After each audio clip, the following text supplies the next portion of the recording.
আসসালামু আলাইকুম। কি অবাক কাণ্ড! হজ ফ্লাইট শুরু হচ্ছে ৯ মে, কিন্তু অনিশ্চয়তায় ৭০,০০০ হজযাত্রী। মানে এমন কোনো বছর নেই, মানে সেই বছরগুলোতে মানে হজযাত্রা খুব স্বাভাবিক হবে। প্রতিবারই হয় ভাড়া নিয়ে, নাই বাড়ি ভাড়া নিয়ে, বিমান ভাড়া নিয়ে, বিমান সংকট নিয়ে, সময় মতো ঢাকা থেকে ফ্লাইটগুলো অপারেশন না নিয়ে মানে একটা ঝামেলা লেগেই আছে। এই ব্যবস্থাপনাটা কোনোভাবেই বাংলাদেশ ঠিক করতে পারল না। এবার ঠিক দেখেন, সেই খবরটাই সামনে আসলো। আরেকটি খবর যে ফ্লাইট শুরু ৯ মে, এখনো অনিশ্চয়তায় ৭০,০০০ হজযাত্রী। যাচ্ছি বা কতজন, তার মধ্যে ৭০,০০০ হজযাত্রী অনিশ্চয়তায়। খবরে বলা হচ্ছে আগামী বৃহস্পতিবার ৯ মে হজ ফ্লাইট শুরু হতে যাচ্ছে, তবে এখনো ভিসা না পাওয়ায় অনিশ্চয়তায় পড়েছেন প্রায় ৭০,০০০ হজ যাত্রী। মঙ্গলবারই সৌদি দূতাবাসের ভিসা দেওয়ার শেষ দিন। ধর্ম মন্ত্রণালয় বলছে ভিসা দেওয়ার সময় বাড়ানোর জন্য সৌদি দূতাবাসের সঙ্গে আলাপ আলোচনা চলছে।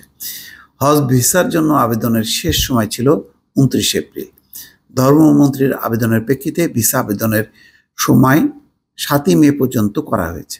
৮ দিন বাড়ানো হলেও এখনও ৭৫% বেশি হজযাত্রীর ভিসার আবেদন করেনি এজেন্সিগুলো। বাকি একদিনের মধ্যে ৭০,০০০-এর বেশি হজযাত্রীর ভিসার আবেদন করা কতটুকু সম্ভব হবে তা নিয়ে সংশয় তৈরি হয়েছে। অদ্ভুত ব্যাপার। সোমবার সন্ধ্যায় এই সংকটে করণীয় ঠিক করতে হজ এজেন্সিদের নিয়ে জরুরি বৈঠকে বসে ধর্ম মন্ত্রণালয়। সেখানেও এই সমস্যার সমাধান হয়নি। ভিসা আবেদনের সময় আরও বাড়ানোর জন্য সৌদি সরকারকে চিঠি দিতে এজেন্সিগুলো মন্ত্রণালয়কে চাপ দেয়। শেষ পর্যন্ত কোনো সিদ্ধান্ত ছাড়াই বৈঠক শেষ হয়।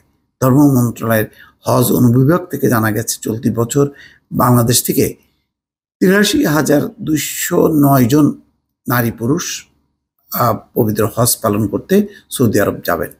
এর মধ্যে বেসরকারি ব্যবস্থাপনায় ৭৮,৮০৯ জন, বাকি ৪,৩১৪ জন যাবেন সরকারি ব্যবস্থাপনায়।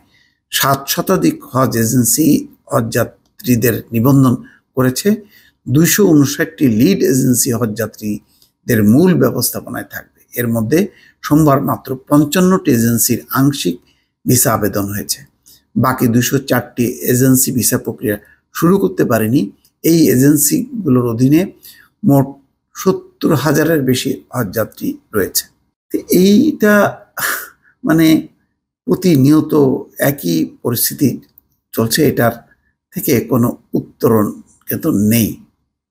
আবার আরেকটি খবর দেখা যাচ্ছে যে এবার একটি কথা বলা হয়েছে যে হজ ভিসায় যাওয়া যাবে শুধু জেদ্দা, মদিনা, মক্কা, সৌদি আরব। এটা তো প্রতি বছরই থাকার কথা, এবার কেন এই কথা আলাদাভাবে বলা হলো বুঝতে পারছি না।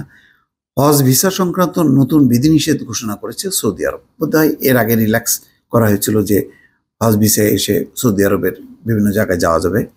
তো নতুন বিধিতে বলা হয়েছে হজ ভিসায় শুধু জেদ্দা, মদিনা ও মক্কায় যাওয়া যাবে। তো অনেকে তো তায়েফে যায়, তায়েফেও কি যেতে পারবে না? আমি বুঝতে পারছি না। এছাড়া এই ভিসা শুধু হজ মৌসুমের জন্য বৈধ। হজযাত্রীরা শুধু পবিত্র হজের আনুষ্ঠানিকতা পালন করতে পারবেন, গালফ নিউজ বলছে। সৌদির হজ ও ওমরা মন্ত্রণালয়ের বরাত দিয়ে গালফ নিউজের প্রতিবেদনে বলা হয়েছে, হজ মৌসুমে এই ভিসায় জেদ্দা, মদিনা ও মক্কা শহরের বাইরে ভ্রমণ করা যাবে না। এই ভিসা সৌদিতে কাজ বা বসবাসের জন্য বৈধ হবে না, এটা আগেই জানা আছে।